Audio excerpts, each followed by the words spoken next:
ready to have a press conference by the opposition members of the government of the British Virgin Islands.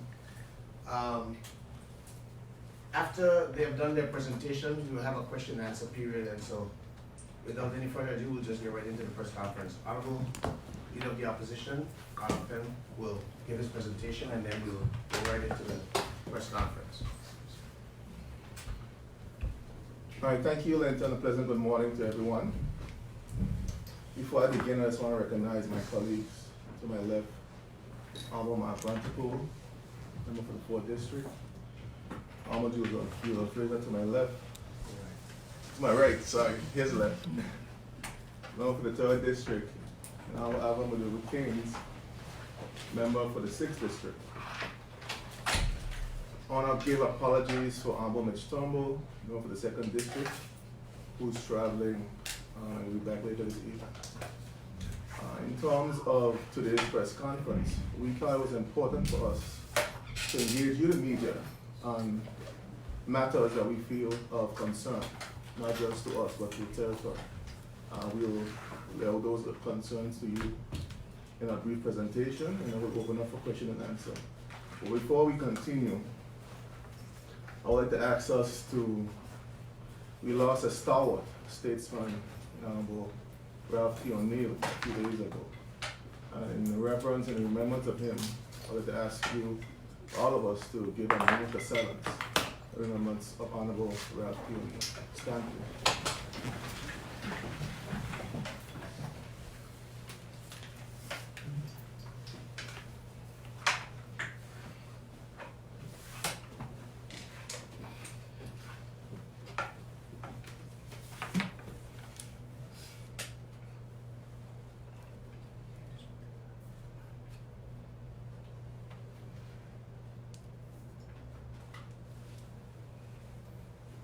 Thank you.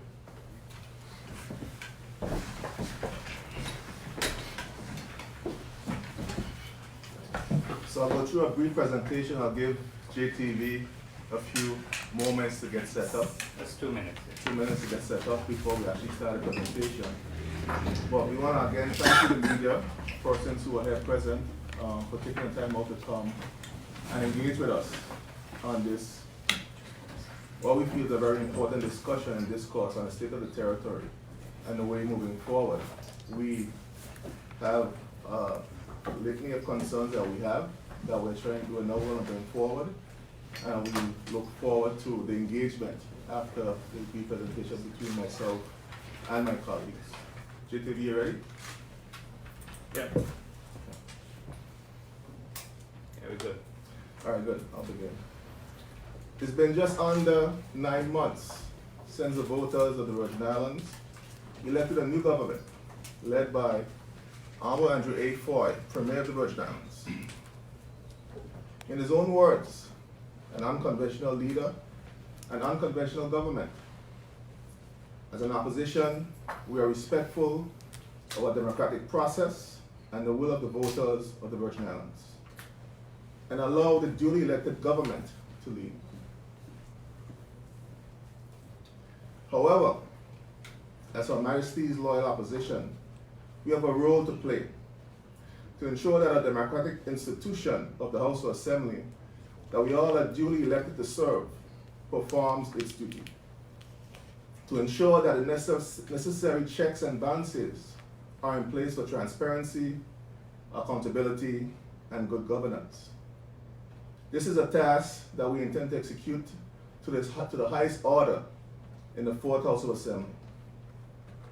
Over the past 9 months, we have seen some issues that are of grave concern, which threatens the democratic tenets of accountability, transparency, and good governance that this unconventional administration vowed to uphold. So we have a duty to uphold this vow and call out these issues wherever they arise. Nepotism and cronyism is at an all-time high under this administration, where former political candidates and cohorts are being placed in consultancies throughout the government and the statutory organizations This is happening in unprecedented numbers. A process that seems to be a literal assembly line of one $90,000 contract plus contract after another. This is being done irrespective of the individual's ability to perform the requisite task. The proverbial placing the square pegs in round holes, which continue to plague and threaten the viability of these institutions. While at the same time, well-qualified Virgin Islanders are denied opportunities in their respective fields. Other over-the-top spending, like a personal security contract for a premier for $86,000 a month, which for 8 months has already cost the taxpayers of this territory over $688,000. And no answer is forthcoming in the House of Assembly when asked. In addition, a $300,000 bill for legal fees that was incurred so far to keep the duly elected member for the 4th District from sitting in the House of Assembly, to name a few. Recovery and development. We are extremely concerned with the government's spending in light of the fact that we are 2 years removed from Hurricanes Irma and Maria, and our pace of government recovery has significantly slowed. None of the major recovery projects, as it relates to roads, water and sewage, and most major government infrastructure, have started. In addition, we have yet to receive confirmation on the $400 million UK loan guarantee, a guarantee which will underpin the financing for the recovery of this territory. This seemed very unlikely before year end, considering the upcoming UK general elections in December. Also, with the strong headwinds of our main economic pillars, financial services is facing with public register, beneficial ownership, EU economic substance, BEPS. All eyes are on incoming revenues for the end of November license fees period. So the economy and overall recovery is of major concern moving forward. Corporate governance structure. Another area of major concern is the corporate governance structure at our statutory boards and private institutions. There is serious cause for concern regarding how our statutory boards are functioning. Our boards are overstepping their authority. Chairman and members are getting involved in matters that are the responsibility of the executive team. We have received reports of board members interfering in the day-to-day operations of the institutions and intimidating and insulting general staff. This is a serious cause for concern. Moreover, professionals at these organizations are being intimidated to resign. They are being demoted, reassigned, and in some cases, downright fired. These are young professionals with families, mortgages, who deserve a right to earn a living in our beloved Virgin Islands, despite their political affiliations. This behavior is wrong and is unbecoming of the way we operate in the Virgin Islands. These are just some of the issues which have raised serious red flags for us as an opposition and should be of concern to all of us in this territory.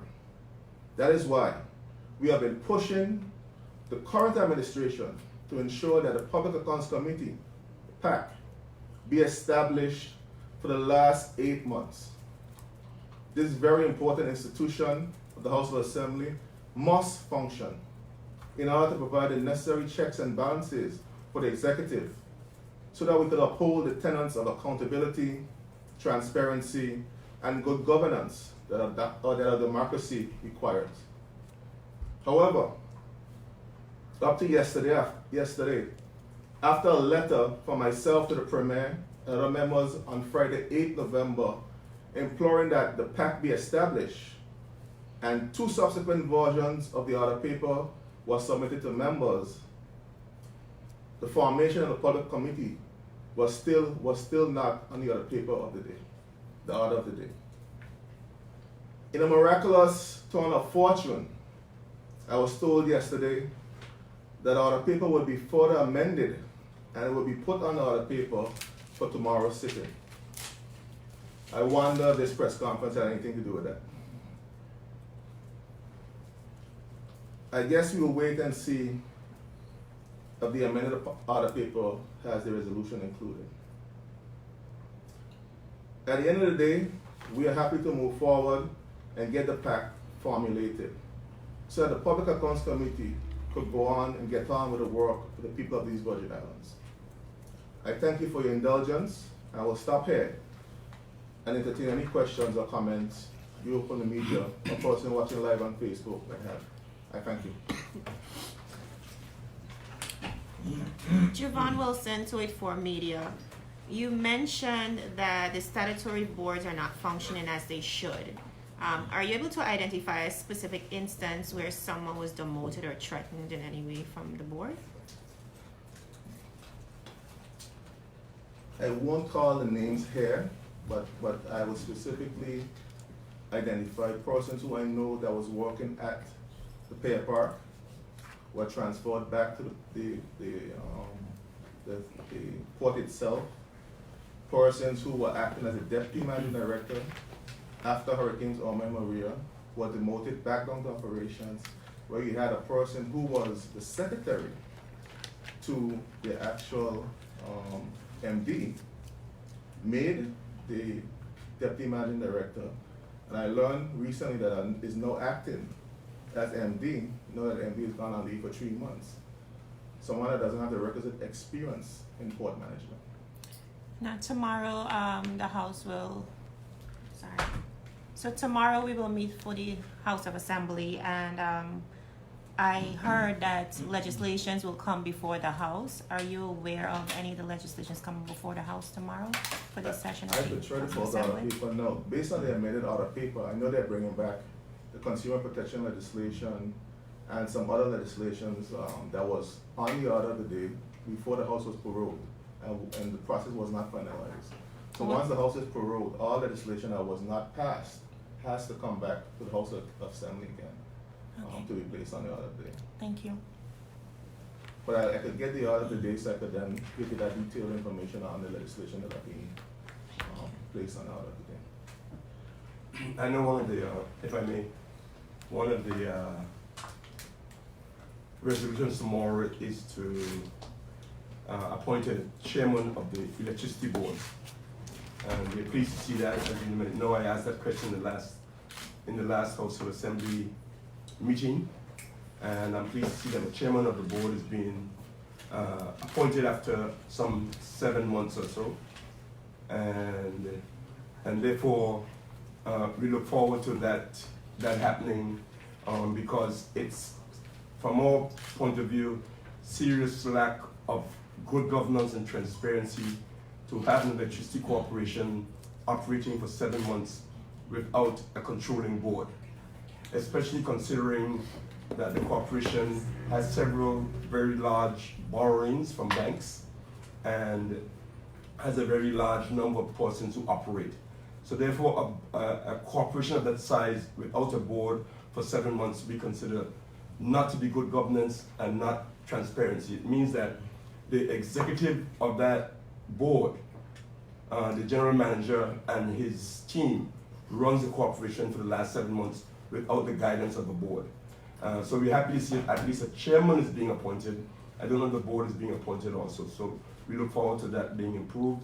And these are some of the things that we as opposition members must hold the government to the fire. And I'm glad to see that since the question was asked, that steps have been taken in that direction in answer to your question about tomorrow city. Thank you. Good morning. Zan Lewis, ZBV Radio. Mr. Fraser, a number of issues were outlined here today. In the last sitting of the House of Assembly and before that, Mr. Fraser, you have been attempting to get questions from the Premier on issues relating to BVI areas. The Premier, when he was opposition, has been attempting, and according to him, he was not getting the answers. You are trying now to get the answers from him, and he is now saying that the matter is in court. He cannot respond. We heard recently that the governor said that a report will be published very soon on the BVI Airways issue. How are you going to go forward on this? The Premier is saying that it's in court, he cannot speak on the issue, yet the governor is going to release a report to the public very soon on the same BVI Airways. Who are we to believe? What's happening? Thank you for your question, and good morning to those of you who are listening to us this morning and looking at us on Facebook. The Premier gave an answer, which is the classic answer for anyone, a member answering questions in the House of Assembly, taking cover from provisions in the standing orders of the House of Assembly. Usually, traditionally, when a matter is before the court, we refrain from entertaining questions or responding to the questions on the matter. However, the Constitution of the Virgin Islands gives immunity to any member of the House of Assembly to say anything they wish. And I think that this is a matter that requires the Premier stepping out of the box. My concern is that sooner or later, eventually, this information is going to come out, and the governor does know that the Premier gave an answer, the answer that he gave, and shows anyway to decide that he's going to release information on the same BVI Airways. My concern is that in the eyes of the public, our Premier will be embarrassed to the fact that here you are, you've been asked, you've been asking, now you're being asked, and here you're saying that you can't give the information, and the governor is coming and giving the information that you say you can't give. But I want to make it abundantly clear that my concern about BVI Airways and the transaction that took place around it are great enough to pursue in perpetuity till we get answers on this matter. I will be pursuing it. So I will await to see what the Premier is going to do. But now we have a new sessions, and those same questions that I asked before can resolve this, and they will. So rest assured you will continue to hear from me on BVI Airways. Will they be coming up again in tomorrow's sitting, those same questions? And do you think, sir, that the Premier is attempting to avoid giving the answers on this issue? And secondly, do you think files are actually missing, which is also preventing him from making it difficult for him to give answers? Do you think files are missing, or just that he's avoiding answering the questions? The issue of whether the question will be posed in this sitting or the next sitting, which is the speech from the throne and also the budget address, traditionally questions are not, we reserve, usually what we do is reserve those sittings for that particular item. The tomorrow's sitting would have been reserved strictly for the speech from the throne, and then we'll adjourn after the break. And budget address, again, that sitting is reserved just for the budget, so you will not see any questions. Then we go into standing finance, and I don't think you'll see us before before 2020, or 2020, I hope. At that time, you will see questions, so to say. Now, the question as to whether the Premier, I believe the Premier is sincere. I believe he's genuine. I think he's doing what is normally done by saying that the matter is before the court and we're not going to entertain any questions or give answers. As far as the files are concerned, he said that he can't find the files. I could only, I will not go into speculating as to whether or not they're there or they're not there. I take him to his word that he can't find the files. But rest assured, he will find them. Kathy Richards, JTV News. My question is a follow-up to you, Honorable Fraser. You have given a clear description and the disparities of the questioning and trying to get information on BVI Airways and where the government is at. In your view, is the governor overstepping his bounds by attempting to, or announcing that he's going to be releasing these documents? No, I don't think the governor is overstepping his bounds. I think the governor is well within his rights to do what he's doing. However, I presume, I'm not sure, he may have had a conversation with the premier, which would have been the right thing to do. What transpired, if he did contact the premier, what transpired after that, during that conversation, I'm not privy to. But I would imagine that he would have had a conversation with the premier on the matter. Okay, Honorable Penn, you alluded earlier to the instances of alleged victimization in the modus operandi of the current government as it relates to the boards and the statutory bodies. You've only mentioned one board so far. From what you said earlier, it seems as though this is a situation that you have information for even more. And if so, can you say? Yes, we have information for even more, but we won't say at this time. The protect persons' identity and the issues that are under that going through right now. But we know for a fact that persons up to this week, somebody was again released from one of the boards. A young professional, B.P. Lama, was released from one of the boards again. So it seems to be a pattern that's happening under this administration when persons don't adhere to their approach or their way. There seems to be a level of victimization that's occurring.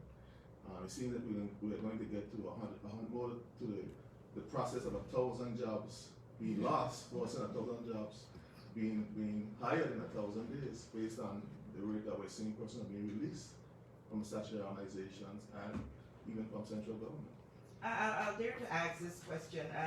In the previous administration, of which both you and Honorable Vanterpool were a part, and also Honorable Alvaro Badura Keynes, very frequently we were hearing those cries of victimization, time for change. With that change, we are now hearing, when there is another government in place, victimization. What's going on? There was a free range for persons to speak their mind, to be open in expressing themselves under our administration. We never victimize persons for expressing their opinion.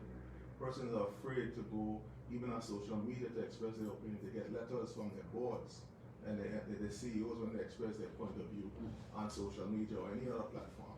So we have been a government that allows persons to have their say. It's a democracy. Persons have a right to have a say in the democracy in which they are part of. But it's obvious, and the reports are clear, and they're substantiated, the way that person are being treated within these statutory organizations. You have chairmen getting involved in the day-to-day operations at the executive level. That is reserved for the executive of these boards in these statutory organizations. That's unheard of. That a chairman, you see a video circling around where a chairman is involved in a matter surrounding where the MD should be involved in. We're talking about Mr. Penn. I've been privileged to see that video, and I'm fully aware what you were talking about, which led to. And I'm sure it's gonna see No. I don't want to know who you're talking about. I don't know Mr. Penn. Who are you speaking Chairman about? of the board. What's his name? I don't know his name. Okay, then. Continuing with my questions, I want to direct now to you, Honorable Vanterpool. Happy to see you. I haven't seen you in a little bit. But recently we're hearing a situation that exists within the district for which you are responsible, and a baby of yours that's a Craft Alive, where it's being said that quite a number of those tenants there are facing eviction at this moment for non-payment of rent. I know you would have some history as to what's been happening with the Craft Alive, and as in depth as you can possibly go, kindly give some clarification as to what's the situation there. Yes, Kathy, you know the history of Craft Alive goes way back from of their soldier who we lost, Honorable Dolores Christopher, it was her vision from the time she was working in the Trade Department, and later on we saw it fit. I think it was in about 2012-13 thereabout, when we felt that the situation at the cruise ship pier, where we had some dilapidated tents and so on there, that was serving the cruise ship passengers, that we should make it a lot better. It was under my direction that we redeveloped and built the Craft Alive Village, so that the cruise ship passengers can have a place to go, especially for some of the cultural things there. And a lot of the persons who were operating under the tents over at the cruise pier were given opportunity to have booths or spaces within the Craft Alive Village. At a reasonable, very low rent that we did. I think it was in the range of $200, $250 a month, somewhere there. I don't remember the exact information. But they have gone through it. They have been working there for a long time, operating. They've had some struggles sometimes, especially after the hurricane. They've had difficulties in terms of receiving income or operating after the hurricane season for about a year and a half or so, to get back up to the level that the cruise ships were coming. And now that the cruise ships are coming, I'm sure that they will be able to earn an income and be able to pay some of their revenue. I don't know what the government has done in forgiving certain periods that they should, in my view, forgive, especially during that period. But I believe that some leniency should be given considering that situation. I'm sure there are one or two individuals who the ministry or the Wickham Authority that deals with the matter, or the city development group, will address. But overall, I think we should give the tenants an opportunity to get their situation right and encourage them to be able to pay their fees over a period of time. But I believe there's need for forgiving time, especially since the cruise business was out for a year during 2017, 2018 especially. Have you heard that some of them are facing eviction? I don't know the details. I know from what I gather that the ministry has been in touch with them on the matter, but I don't know all the details of it. Okay. Just permit me to ask the other two members my final questions. I'm not taking up all the time. I'm on the floor. Honorable Fraser, you were in the previous, under the previous administration, you were on the opposition side. This time you are again on the opposition side, and there are quite some issues for your district that you have been strongly advocating for. Has there been any help? Well, we still have issues with water. It's just this one coming up, and I'm noticing about 4 different locations where we're running in the street but not in the houses. And I think that's a colossal issue that needs to be addressed in full attention of the government. I told my friends on the government side, you know, it's only a matter of time before you start taking ownership of whatever problems the country has. So far, you've been on a holiday. And I'm sure you guys have noticed that the government has been on a holiday at least from me, as far as questions are concerned. When I asked this government questions, at least for the first session, it was to solicit information based on the performance of the prior government. It's not this government that I was targeting. I was targeting the former government when I asked questions. Now we're going into the second session of the House of Assembly, and it's getting to that point where they're going to have to take ownership of the territory's problems. I want to say that what I'm observing right now, as far as the government is concerned, is it's a series of rookie mistakes, and I don't want to say that it's something that I expect to see going on and going forward in the future, and they might be somewhat being manipulated by some overzealous operatives, and they're going to have to take control of the situation what we're doing here today is something that we started back in September and before, when we went around having public meetings on the RDA. And it's our decision, and we took the decision that we will be taking issues to the public. And you will remember when the police bill was just introduced in our assembly in the last sitting, I told the public that the opposition will be taking this matter to the public for public information and input. So this press conference is our first, yes, but I think it's far from the last. I believe that the opposition can say whether or not it's the last, but I think it's far away from being the last. There are other issues in my district, of course. You know, Ellis Thomas Downs was basically, the grandstand was totally destroyed. The stables were totally destroyed. The running circus and the track was totally destroyed. We have to get that facility back up and running. The roads, we're making some attempt to fix some of the roads. Right now, as I speak, I just got a call this morning regarding one of the most dangerous section of roads in the territory, which is in my district, that I understood is being, not I understood, I know it's being addressed, but it's not being addressed fast enough for the public, but I, being on the inside, kind of know.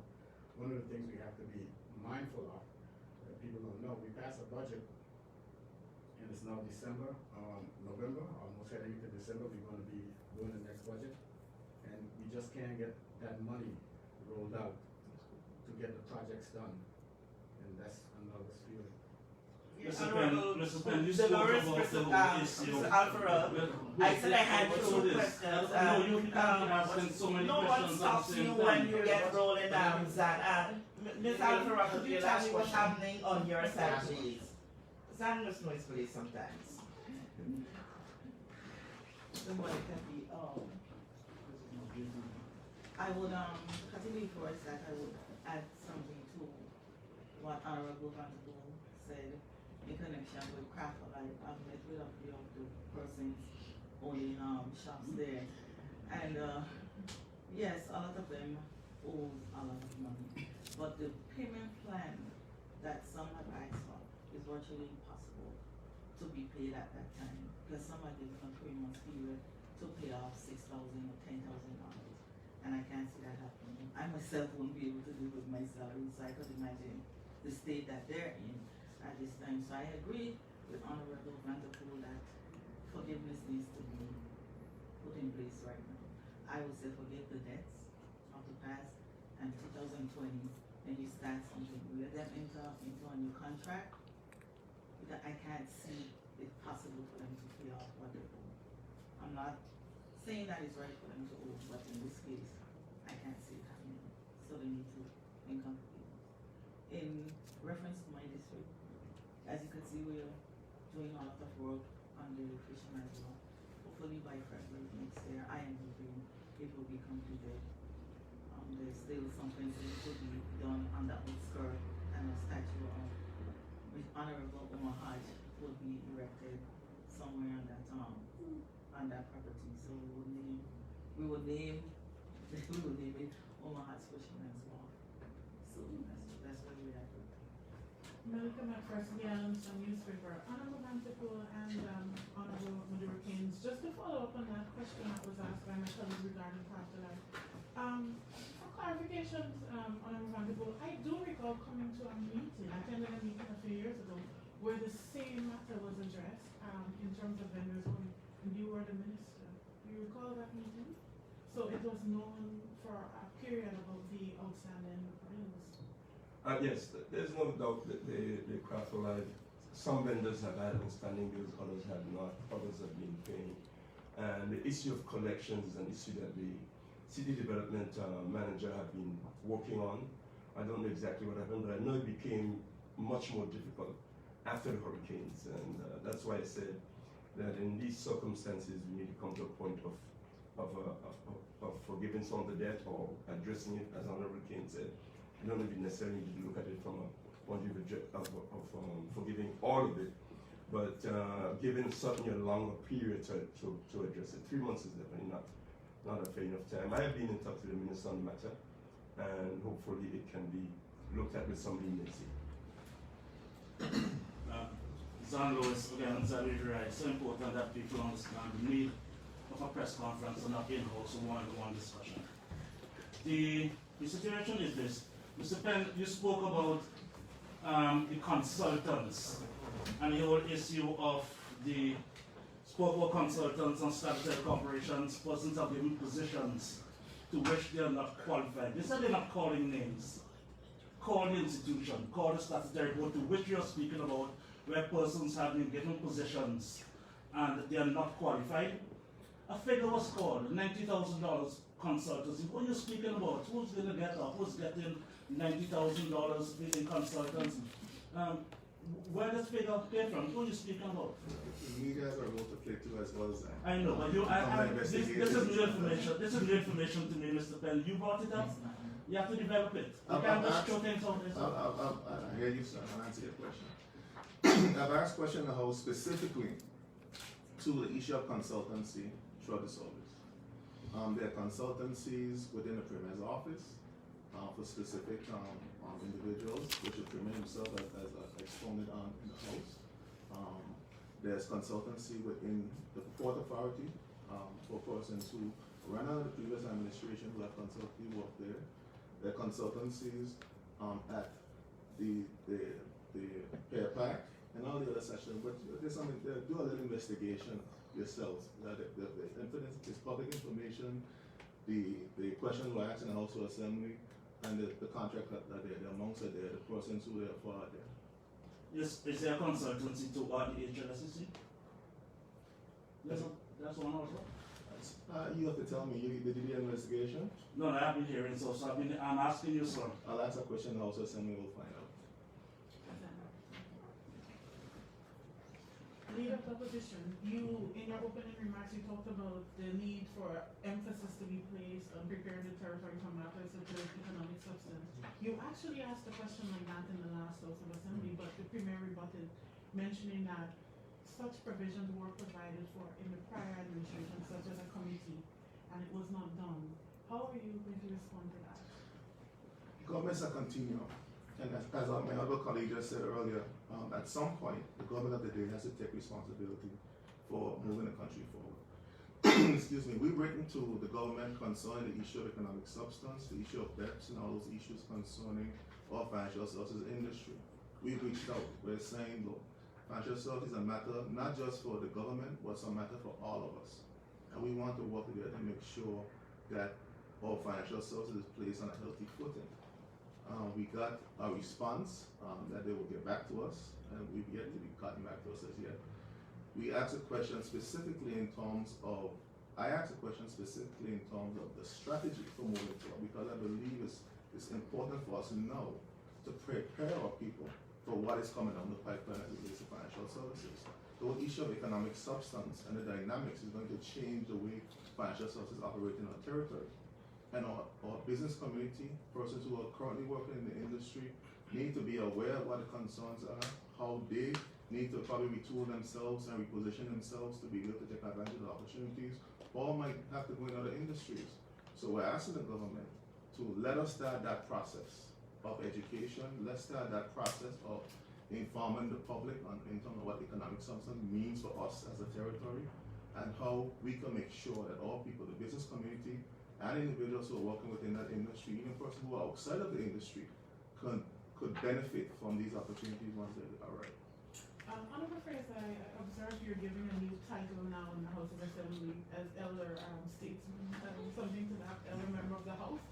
In that regard, tomorrow is going to be the speech from the throne, and it usually outlines the legislative agenda, as you know. But it seems to be a recurrence, speech after speech after speech. Are you satisfied over the years that the agenda is usually taken seriously? Thank you for the question. As far as this new title that you're referring to, it's not something that was bestowed upon me, so it's a fact. Senior member, the speaker just decided to senior member, the speaker just decided to refer to me as such, but I am. As far as the speech from the throne is concerned, if you will recall, it was only since but the Netherlands Constitution Order 2007 was passed, that we brought back the speech from the throne. And it was on the insistence of the now late Honorable Ralph D. O'Neill that was enshrined in the Constitution. And traditionally what happens when there's a speech from the throne, as you will notice in the UK, the government's agenda is brought forward. And that's what you will be hearing. We haven't had privy to what the governor will be saying, but I presume that's what we will be hearing tomorrow. Now, whether or not it's being taken for granted, I don't know by whom. It's the government's agenda. If they don't follow their own agenda, I wouldn't say that it's being taken for granted. It's their fault that they don't follow their own agenda. That's what that is supposed to be. Specifically, sir, about the Freedom of Information Bill, that is always being asked for. It's necessary, and as a member of the opposition, I'm sure you can appreciate the need for such, but it's always promised but never delivered. But I have a serious issue with this Freedom of Information Bill Act that people are asking for. Is it just something that's being just asked for the sake of asking for? Do we have an issue with information, getting information? I'm not convinced that it's going to make a difference. I don't think that there's information out there that people need and they can't get. Everything is gazetted. If it's registered, it's public. If it's gazetted, it's public. And I don't think you're going to get any more information with this act. But I agree that it should be passed. It should be introduced and passed, and I'm sure that it's coming. But you would have to tell me as people from the media whether or not you have the time to get the information. The questions I'm hearing this morning regarding these contracts.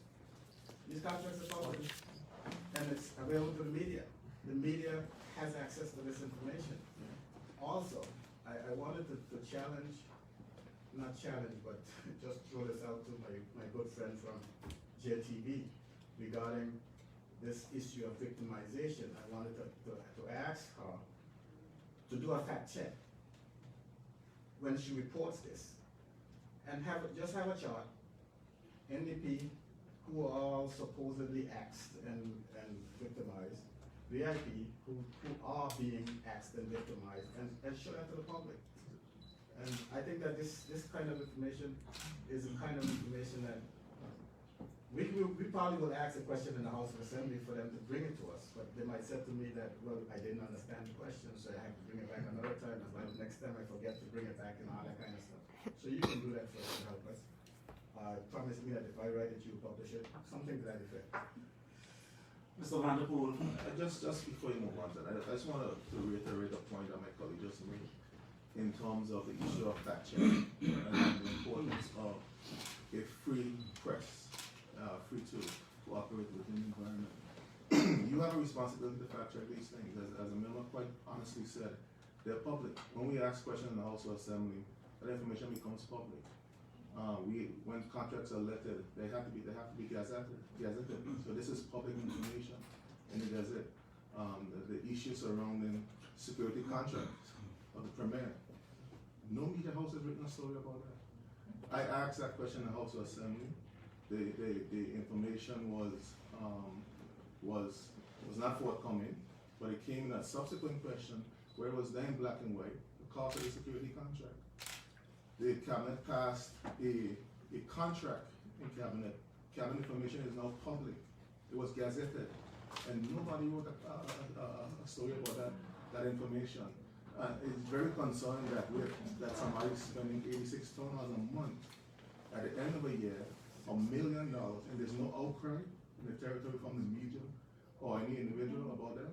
So you have a responsibility as well to investigate and not just regurgitate what we say, we as politicians say, or any elected members say, but to fact check, to make sure that what we're saying is truthful and what we're saying is honest.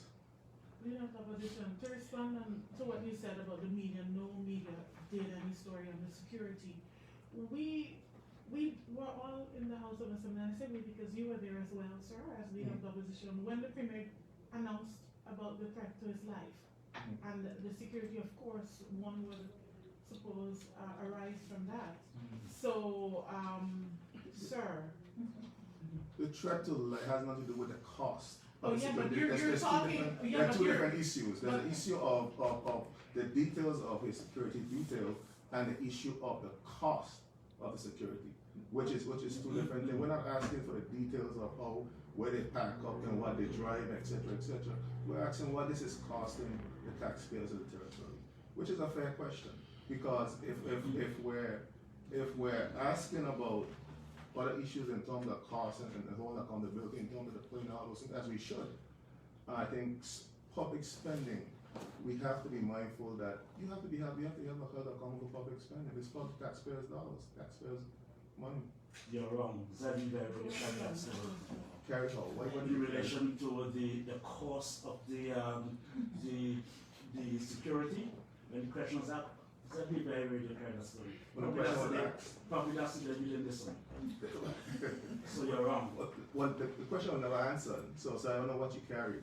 You know, satisfied on here. Mr. Van der Poel, the Pierre Park, you would have when you were minister, you know the amount of work we did with the Pierre Park and to take the tourism industry forward. Sorry. And the Virgin Islands. In light of the many changes now that are being made at the Pierre Park, in light of the changes at the Port Authority, are you satisfied, sir, with the amount of work that you put into the Pierre Park and with the new government? Are you satisfied in the direction in which it has been taken at this time? I'll answer the question like this. First of all, let me say that I was very pleased and very satisfied to have taken that sector of tourism, cruise tourism, to the level that we took it, where we put a very solid and firm stake in the cruise ship industry in the territory that will last for a very long time. I usually use a number that can be understood by many people, that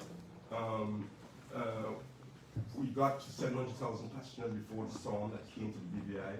We were on our way to 1 million. If the storm, we didn't have the storms based on the bookings that we had before that.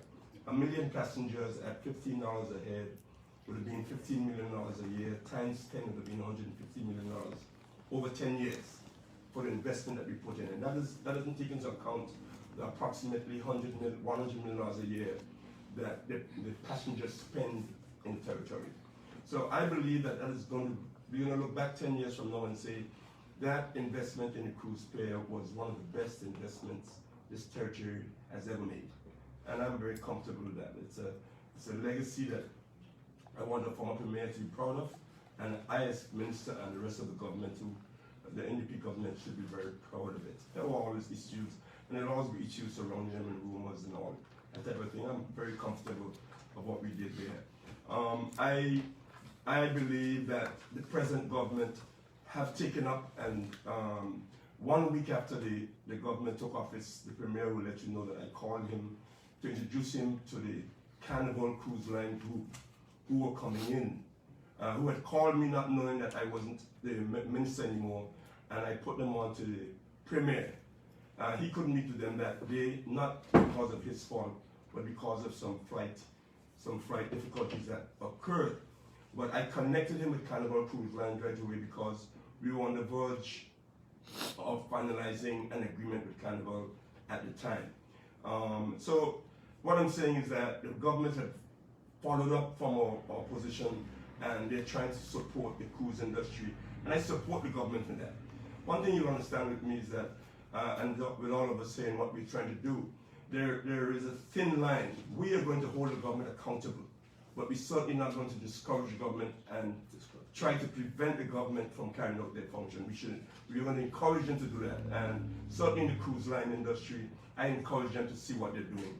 I saw 3 cruise ships in on, I think it was last week sometime, and I was pleased to see that. It's a follow-up from our legacy, and I would like to see it continue to improve. We need to improve continue to improve the facilities and the amenities in the territory, the beaches, the bathrooms, the different things that need improving, the vending and so on, so that people can benefit from the cruise industry. So the answer to your question very directly, I want to encourage them to continue doing what they do in the cruise industry, go to the cruise ship conferences and so on. The little issues that they're going to have in the port with personnel and all of the issues, how they're managing and the port and so on, we're going to keep an eye on that, as the leader opposition said, in terms of transparency and good governance. But overall, I want to encourage the government to continue what they're doing with the cruise industry. I have two more questions. Mr. Van der Poel and Mr. Penn. Do you think that, particularly both of you, are being treated fairly in the House of Assembly, particularly probably at times when you want to ask questions, treated fairly by the Speaker? But at times you got the feeling that he wants to shut both of you up, because in relation to certain statement that might be made by the government, and when they want to respond, they're not given the opportunity to. You get the feeling that sometimes he wants to shut you up? The House is governed by standing orders, primarily, and some privileges that the Speaker has as the moderator for the House. And he can exercise his privileges. We are going to exercise our privileges as regards to the standing orders. So ultimately, we may be shut up at times, but we are going to continue to agitate in the House of Assembly for democracy and good governance. So you will see, I'm sure, what all of us in the House push back on the Speaker if he's going to shut us up, because we have a right in the House. We are duly elected representatives, and we're going to speak on behalf of the people in the House at any time. In any House you see that. In fact, if you look at the House, if any of you obviously see the House of Commons in the UK, you will see similar situations happening. The Speaker gets up, the Speaker tries to moderate the House, but members have a right and members have privileges. And we are going to exercise those rights and privileges in the House as we are going in the next few years. And time will establish how we're going to operate.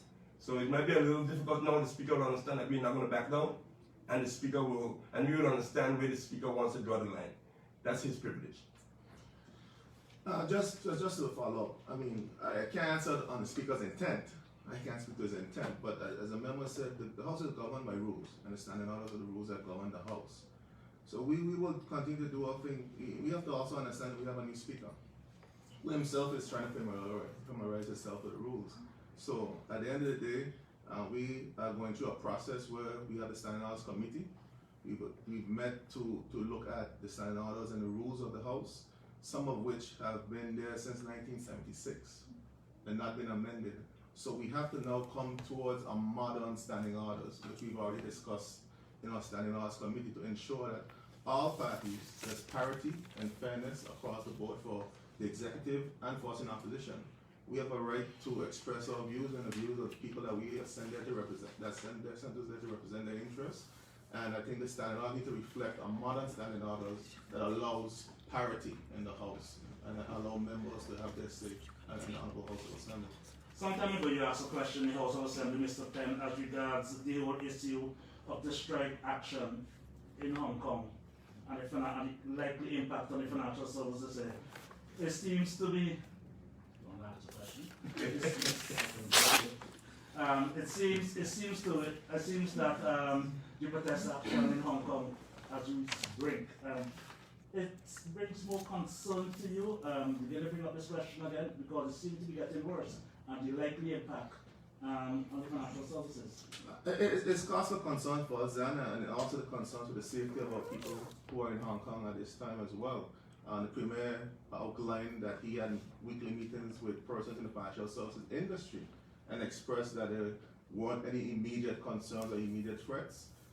At that meeting as well, he expressed that he would share with us the weekly briefings and as well have quarterly discussions with us as opposition concerning the specific concerns and issues that our financial services are facing currently. So we've yet to receive, I don't know if any member received any of those briefings. I would write to him formally again to ensure that we receive those weekly briefings so that we too can be, as an opposition, as I said earlier, financial services is all our business. if financial services fail or economy will fail in its current construction, in its current construct. And we have to be mindful, we have to put all our heads together, that there are concerns, to come up with a proper solution to move our financial services forward. So we are open to that. We've expressed that in the House of Assembly, and we've expressed that in writing to Honorable Premier in terms of our position as it relates to our financial services industry. Okay, my question to you, Honorable Penn, not necessarily as the leader of the opposition at this moment, but as the 8th district representative.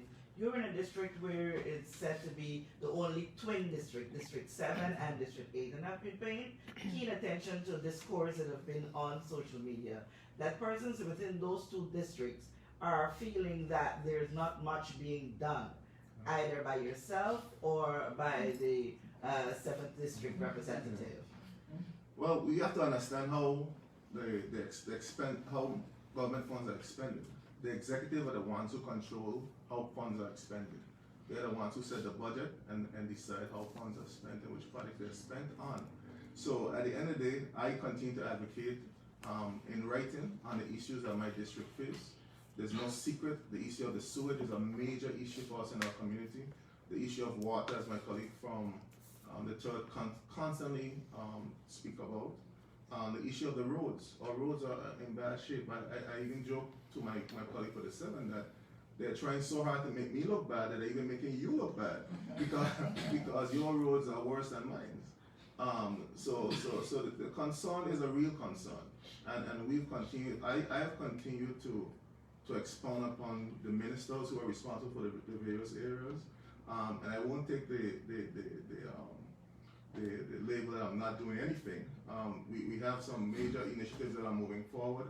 We now have the Long Bay Beach, which have expanded. We now are finalizing the restroom facility there at that beach, thanks to the Minister for Natural Resources and Labor, who's worked closely with me on that project. The issue of the FIFA football stadium, which is continuing to move forward. And most recently, the Minister of Works, after my outcry, has come and done some remedial work as it relates to the roads in our area. But the issue of sewage is something that still haven't been touched. I'm hearing in the grapevine that they're soon to move that project forward.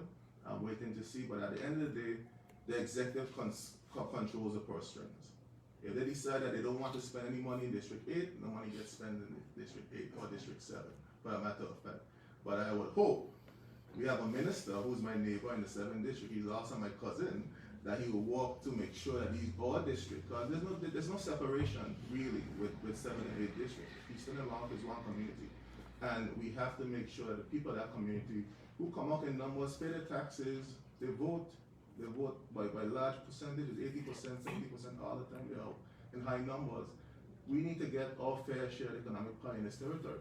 So they're concerned, we're the largest community in the territory, combined close to almost 8,000 to 10,000 persons living in that community alone. So again, it's up to the executive. And I'm continuing to push, I'm trying to make my voice loud in the House of Assembly.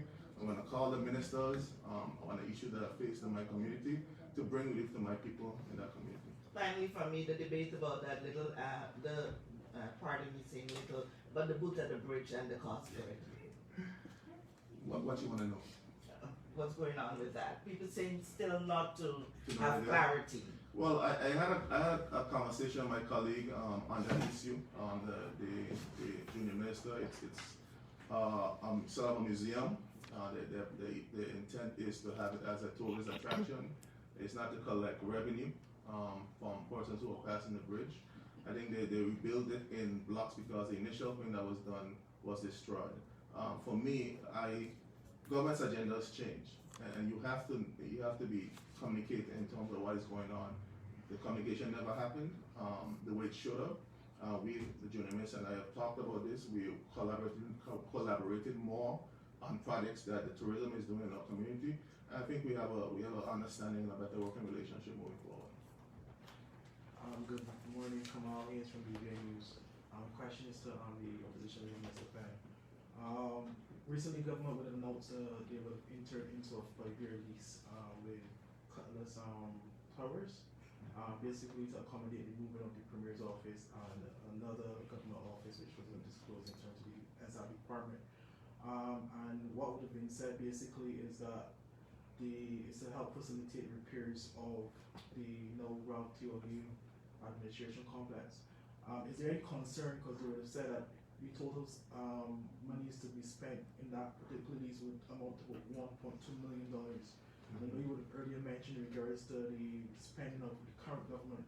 Does this particular lease or any does this particular lease bring any major concern in terms of for the opposition? I mean, in terms of spending overall, we have some concerns. In terms of this specific lease,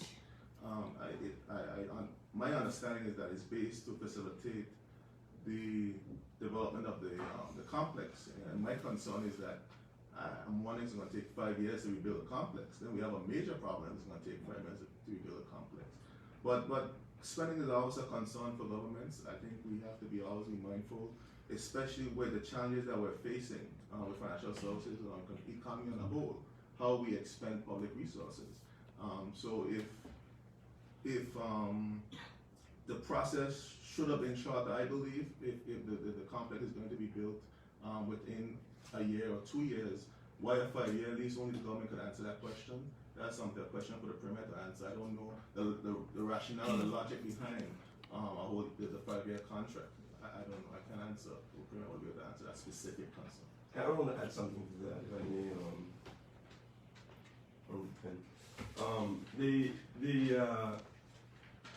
The question that the public has to face is, do you really need to move all offices from the government complex to repair the government complex? The government complex, as some of you may know, is what we call in 3 wings. The east wing, the west wing, and the central wing.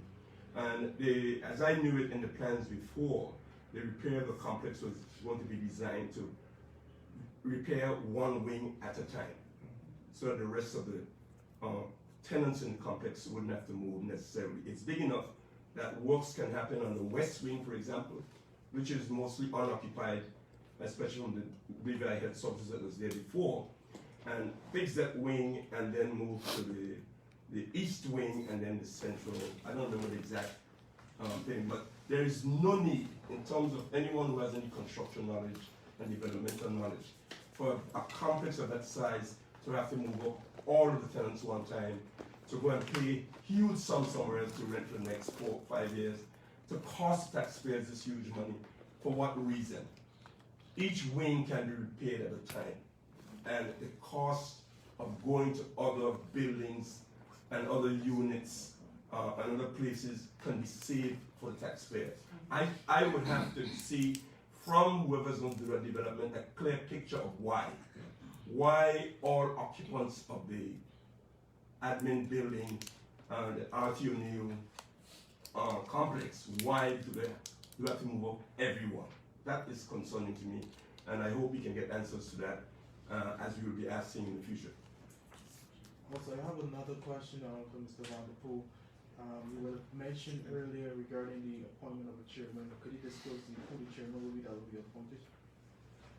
I don't know if we have seen the order papers yet, but the order paper, the resolution is for a very fine person, Ms. Rosemary Flax, to be appointed as the chairman of the Electricity Corporation Board. And our view is that we don't have any objections to who's appointed like that, but we just felt that it's been 7 months since the board had been operating, and we were concerned about that. I was also concerned about how the board was disbanded in a very awkward and unceremonial way, where the chairman, who was served there for many years before, was just asked in a meeting to be disbanded, and the members were disbanded. I'm not sure if all the members, I understand that 1 member remained. I don't know if he met during that time, but I'm not sure. These are questions that, as a member, as a leader of opposition, ask is sometimes you hope that the media will find some of that out also. And I'm surprised sometimes that these questions are not asked. All the boards were technically, literally disbanded.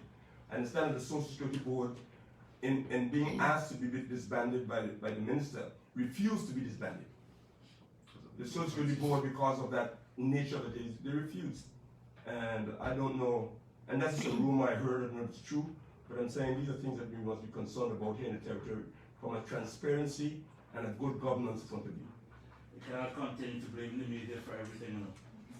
The media cannot do your work sometimes.